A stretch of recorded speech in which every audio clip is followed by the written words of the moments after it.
It was just a throwaway line, a quick dig for a chuckle at that boring company dinner, but the second Claire saw her husband Mark's boss, David, turn with that sly, knowing grin, she knew she'd done way more than just embarrass him. She'd invited a hurricane into their lives. Nobody was supposed to hear her anyway.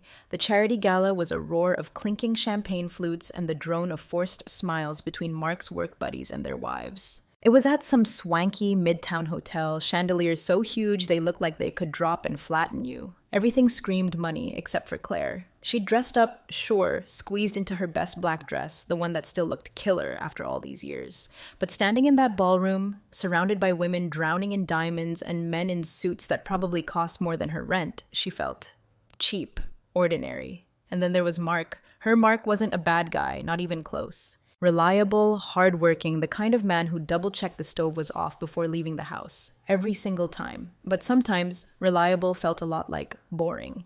As an IT manager, Mark was steady, never chasing the corner office.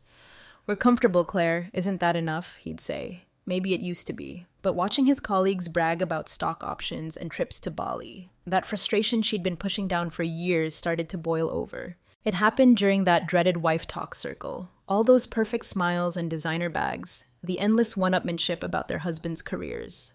"My husband just got promoted," one wife chirped, voice dripping with fake modesty as she swirled her wine. "We're finally getting that place in the Hamptons," another laughed. "Oh, Derek's been eyeing a Tesla," someone else chimed in.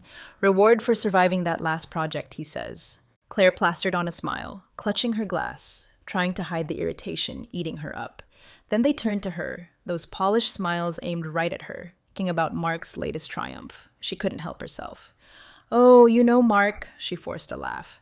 "He's not exactly chasing Teslas. He's just thrilled the old Honda is still running." The laughter was instant, but it wasn't friendly. It was sharp, condescending, making her feel smaller than before. And then, from the edge of her vision, she saw David. David Archer, Mark's boss, CEO of the whole damn company. Everything Mark wasn't. Tall, magnetic, with salt and pepper hair that made him look even more powerful. He had that presence, the kind that made rooms quiet just a little when he spoke. And he was looking straight at her.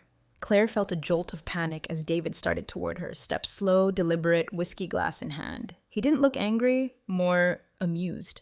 His lips curved into a small, knowing smile. "Claire, isn't it?" he asked, his voice smooth as velvet. "Yes," she said quickly, trying to hide the heat creeping up her neck. "Couldn't help but overhear," he said, tone casual but eyes sharp. "Quite the sense of humor you have." She started, but he cut her off with a wave. "No need to explain. We all need a laugh now and then, don't we?" Mark appeared at her side then, face a little flushed from the cheap wine, that polite, awkward smile plastered on. "David," Mark nodded. "Hope everything's going well tonight." "Perfectly," David said, clapping Mark on the shoulder too hard. "You've got quite the wife here, Mark. Keeps everyone on their toes." Mark chuckled nervously, clearly unsure if it was a compliment or a warning. David's eyes lingered on Claire for a beat longer, smile too warm, too knowing. "I'll see you both around," he said, voice dropping low as he moved away. The rest of the night was a blur. Mark spent it glued to his co-workers, talking shop, leaving Claire to drift through the room, nursing champagne and actively avoiding David's gaze. But every time she glanced his way, he was watching her. Not just a casual glance, but deliberate, intense, like he was studying her, waiting. By the time they got home, Mark was too tired to notice anything. He kissed her cheek, mumbled about the gala being nice, and crashed. But Claire couldn't sleep. The next morning, she told herself she was overreacting. David was just being polite. Maybe he really did think her joke was funny. It meant nothing. Then her phone buzzed. Unknown number, a text. "David, let me buy you a drink sometime. We need to talk about last night." Her heart stopped. She should have ignored it, deleted it, gone on with her day. But as she stared at the screen, a small, reckless voice whispered, "What if?" Later, standing in his penthouse, she saw just how far removed her life with Mark really was. The wealth, the sheer sophistication, it felt like stepping into another world, one where her insecurities didn't exist, and David was there, arms wide open, promising to show her everything. She stared at David's text, the words practically burning into her brain. Just a polite follow-up, she told herself. Maybe even professional. But deep down, she knew it was anything but. There was something too casual, too presumptive in the way he used her name, the way he phrased it, like he already knew she'd say yes. She should have deleted it, ignored it, done anything else. But her thumb hovered over the screen, and before she could think, she typed back, when and where. David didn't keep her waiting. Tonight, 7 o'clock p.m., the Apex Rooftop Bar. The Apex. Of course. One of those impossible to get into places downtown, the kind of place Mark and Claire only saw in magazines. She told herself she wouldn't go. She'd cancel at the last minute, say she was sick, say she had plans. But as the hours ticked by, her resolve crumbled.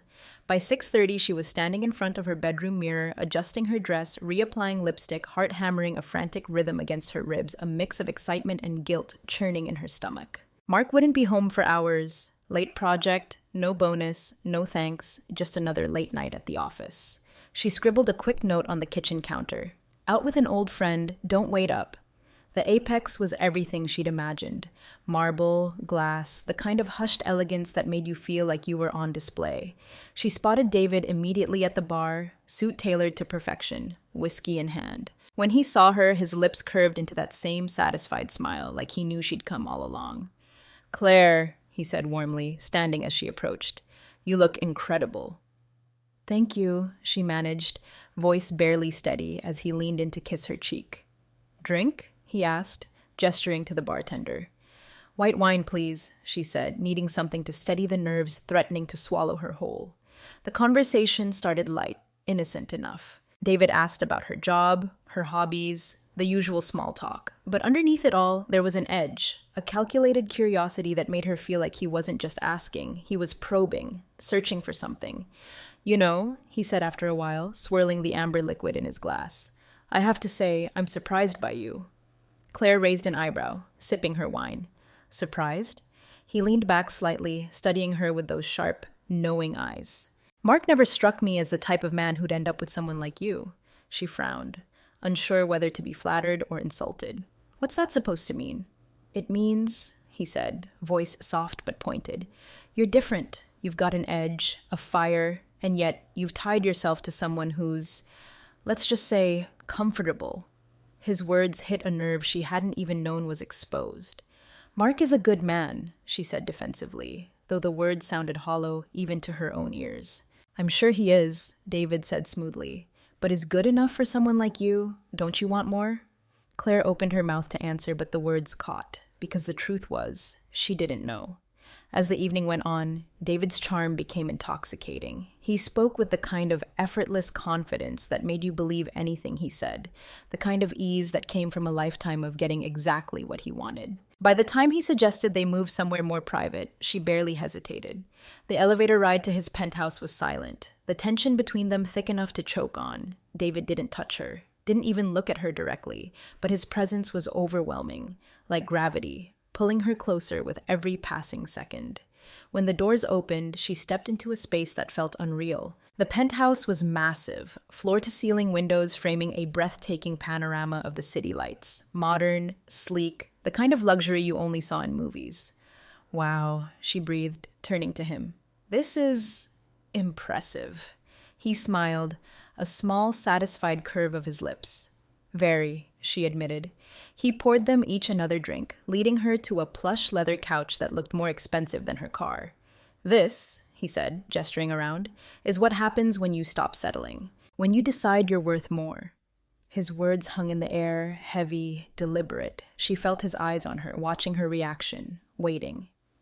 "And you think I'm settling?" she asked, voice barely a whisper. "I don't think," he said, leaning closer.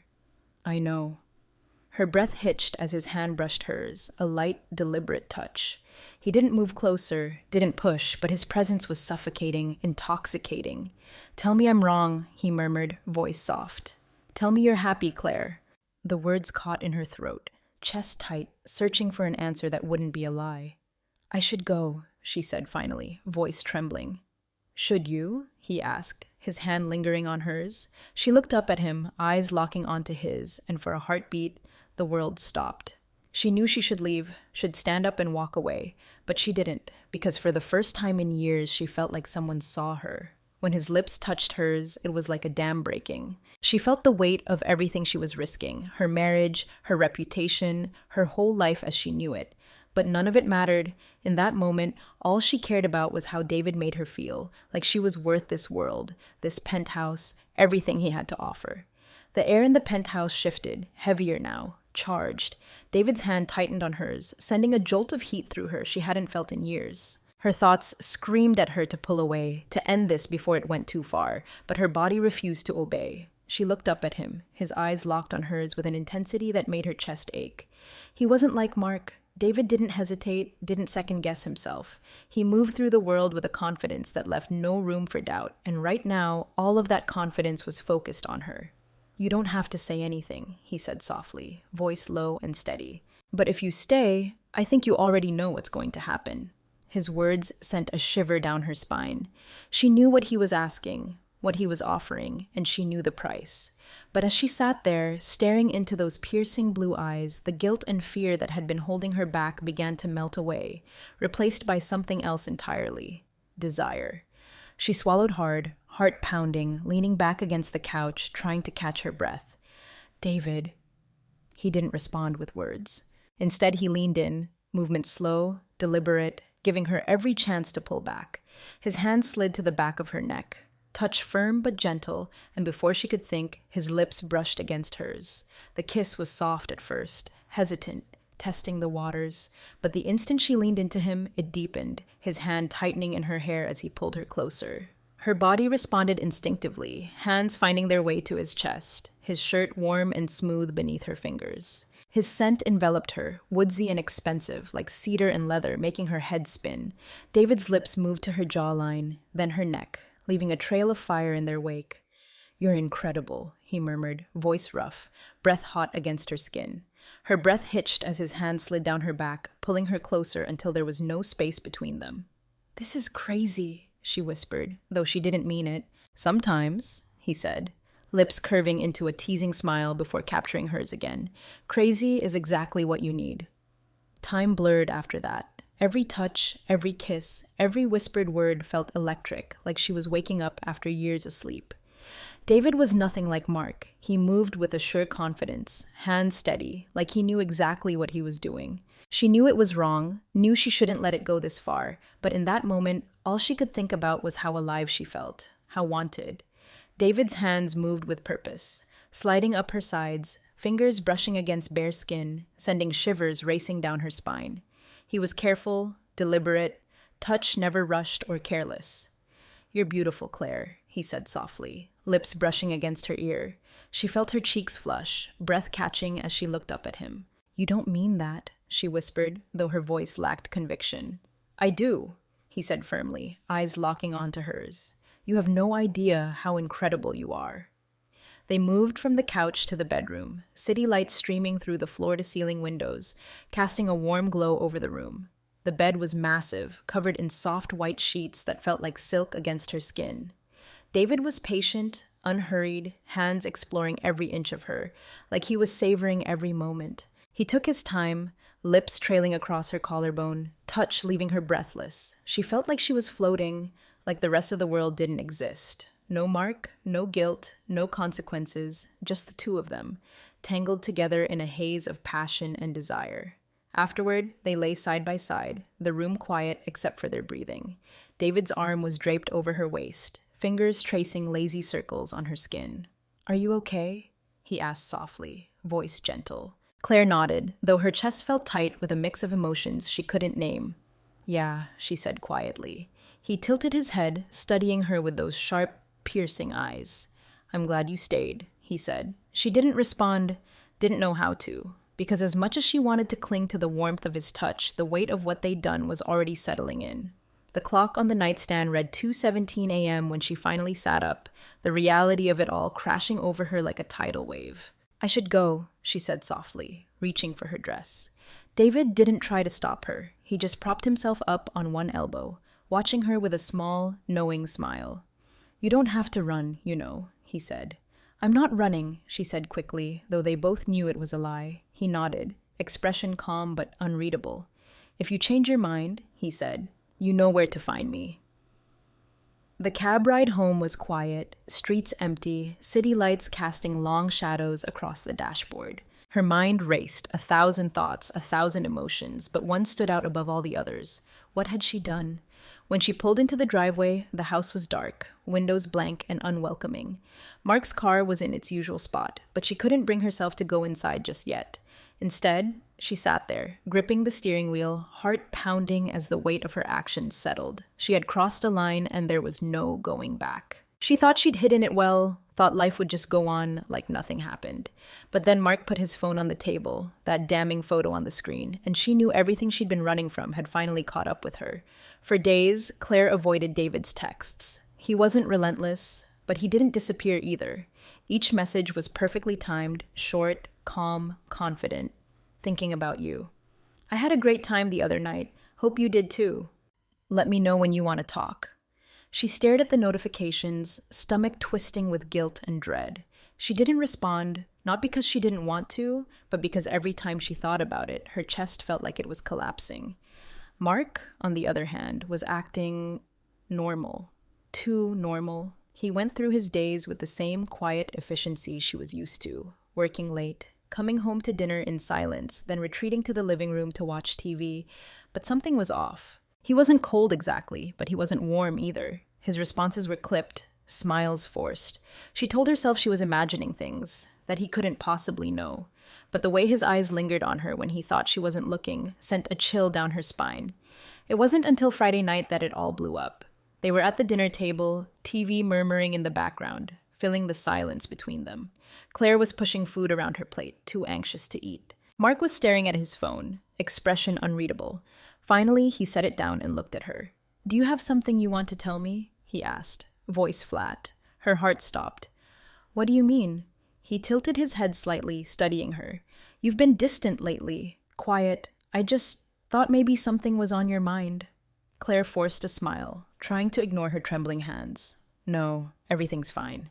He didn't answer, just reached for his phone, movement slow, deliberate, like he was giving her one last chance to confess. When he turned the screen toward her, her breath caught in her throat.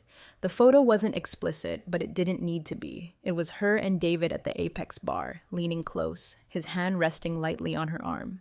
She could tell from the angle it had been taken discreetly, probably by some busybody coworker. "Mark, I can explain," she started, voice trembling. "Can you?" he asked, tone sharp. "Because I've been trying to figure out how my wife ends up out drinking with my boss while I'm at home busting my ass for this family."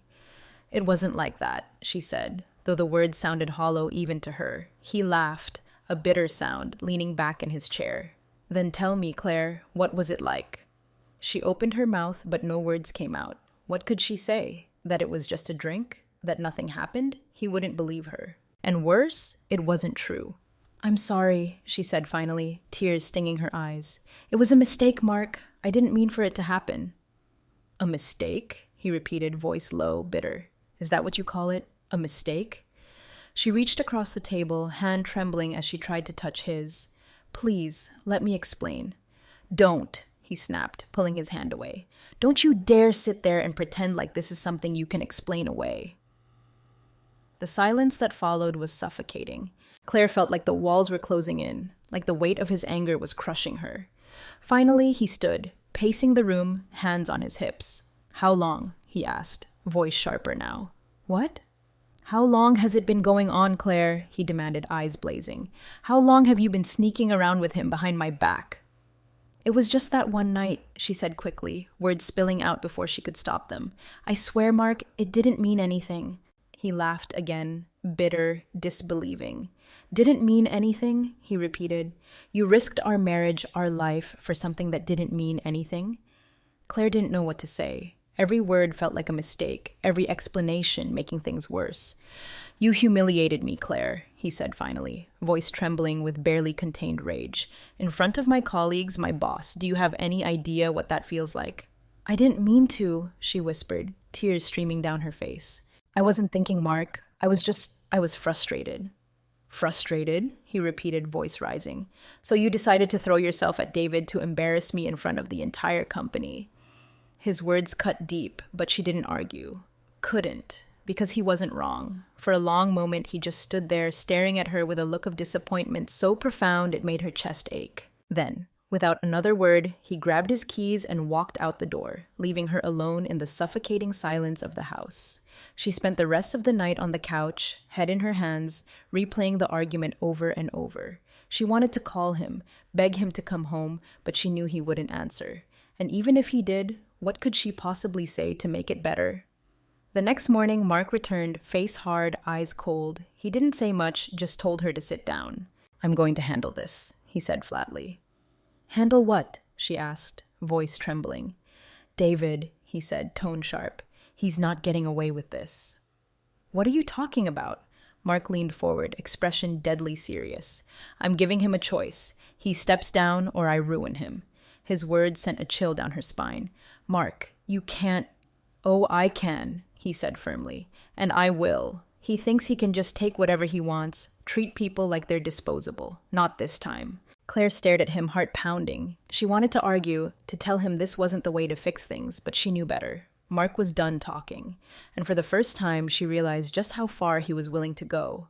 Mark wasn't bluffing. He'd always been the quiet type, the one who avoided conflict.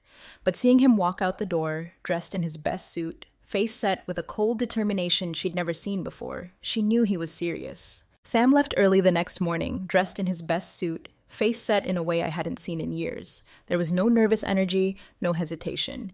He didn't say much to me before he left, just a curt, "I'll handle it." I sat in the kitchen, the empty coffee cup in my hand shaking slightly. My mind raced with questions.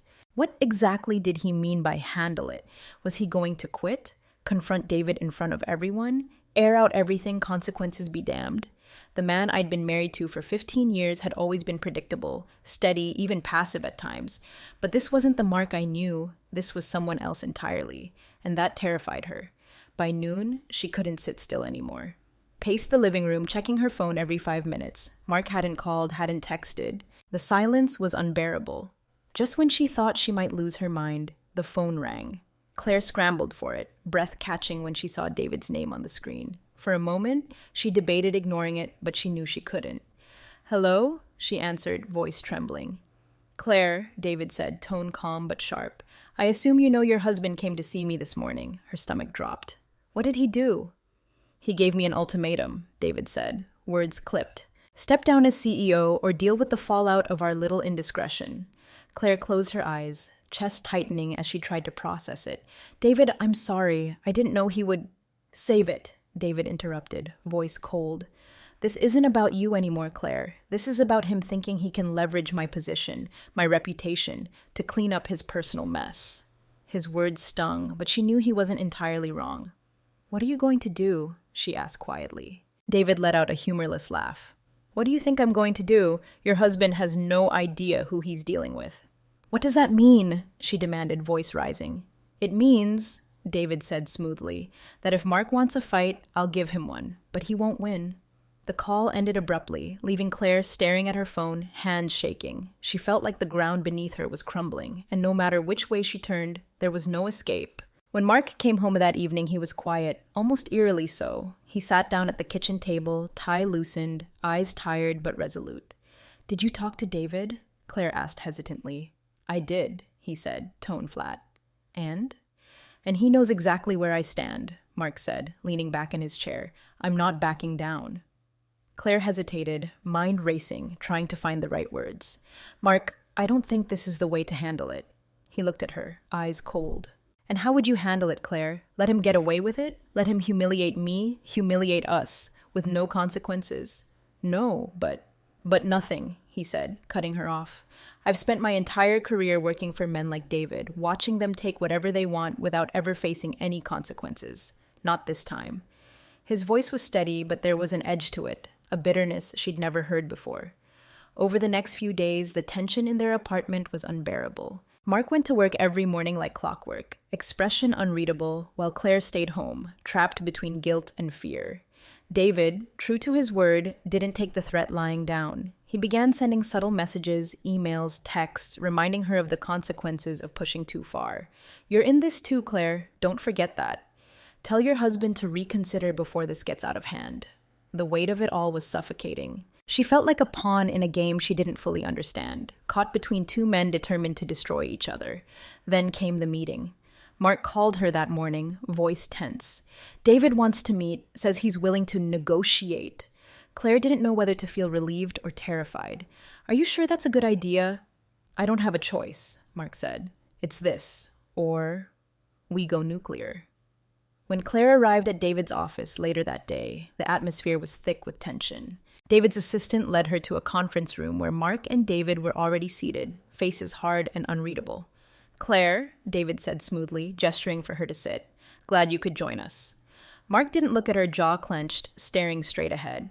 I think we can all agree that the situation has gotten complicated, David began, tone calm but calculated. Mark scoffed. Complicated? That's one way to put it. David ignored him, turning his attention to Claire. Claire, I'd like to hear from you. What do you think we should do? His question caught her off guard. Me? Yes, David said, eyes narrowing slightly. After all, you're the one who started this. Mark's head snapped toward her, eyes blazing with anger. Are you serious right now? He demanded, voice rising. I'm just stating facts, David said smoothly. Claire made a choice, and now we're all dealing with the fallout.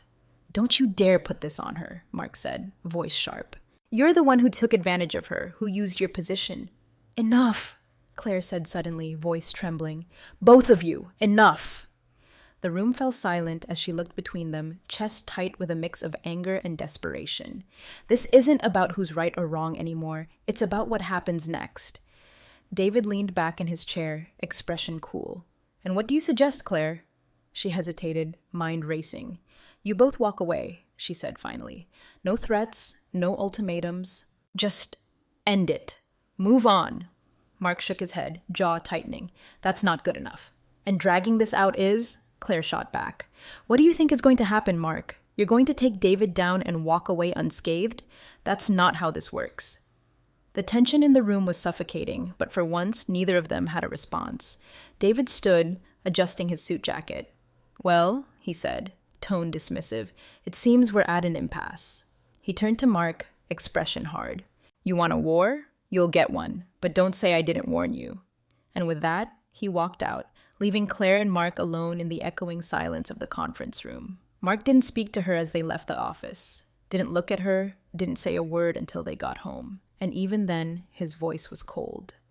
This isn't over, he said simply before retreating to the bedroom, leaving her alone with the weight of everything she'd done. And for the first time, Claire realized there might not be any way to fix this. She thought the worst was over after the meeting, but it wasn't. The fallout didn't end with threats and ultimatums. It lingered in the silence between her and Mark, in the choices she had to make, and in the person she'd become.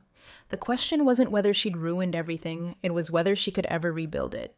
The days after the meeting were the most painful of her life. Mark barely spoke to her, and when he did, his words were clipped and distant. It was like living with a ghost, someone who looked like her husband but had none of the warmth or familiarity she'd once known. Claire couldn't blame him. She'd destroyed his trust, humiliated him, and invited chaos into their lives. But knowing she deserved his anger didn't make it any easier to bear. One night, as she sat alone in the living room, staring blankly at the flickering TV, her phone buzzed on the coffee table. A text from David. I think it's time we talked. Call me when you're ready. She stared at the message, stomach churning. She hadn't spoken to David since the meeting, and part of her wanted to ignore him forever. But another part of her, the part that still felt the pull of his confidence, his control, wanted to hear his voice. She didn't respond. Not yet. Instead, she turned her attention to Mark. He was in the bedroom, door slightly ajar, faint glow of his laptop spilling into the hallway. She stood there, hesitating, debating whether to go in or leave him alone. Finally, she knocked softly. Mark? What? His voice was tired but not angry. Can we talk? A pause. Then the sound of him closing his laptop. Yeah, he said, tone flat. Come in. She stepped into the room, heart pounding, sitting on the edge of the bed. He didn't look at her, gaze fixed on the wall, but he didn't push her away either. I know I've hurt you, she began, voice trembling. And I know I can't undo what I've done, but I need to know, is there any way we can fix this? Mark finally turned to look at her, eyes filled with a mix of anger and pain. I don't know, Claire, he said honestly. I want to believe we can. But every time I look at you, all I can think about is him, what you did with him. Tears stung Claire's eyes, but she blinked them back. I never wanted to hurt you, she said softly. I was just I was lost, Mark. I didn't know how to tell you how unhappy I was, how disconnected I felt. And then David came along, and he made me feel... Don't, Mark said sharply, cutting her off. Don't say his name. The silence that followed was deafening. Claire wanted to reach out, to hold his hand, but was too afraid he'd pull away. What do you want, Claire? Mark asked finally, voice quiet. Do you even want to stay, or are you just here because you don't know where else to go? The question hit her like a punch to the gut. She didn't know how to answer him, because deep down, she wasn't sure. The next morning, Claire called David. He picked up on the first ring, voice calm and smooth as always. Claire, he said, I was starting to think I'd never hear from you again. What do you want, David? She asked, voice steady despite the turmoil inside her. I want to help you, he said simply. You don't have to stay in that house, Claire. You don't have to stay with him. And what would you have me do? She asked, bitterness creeping into her voice.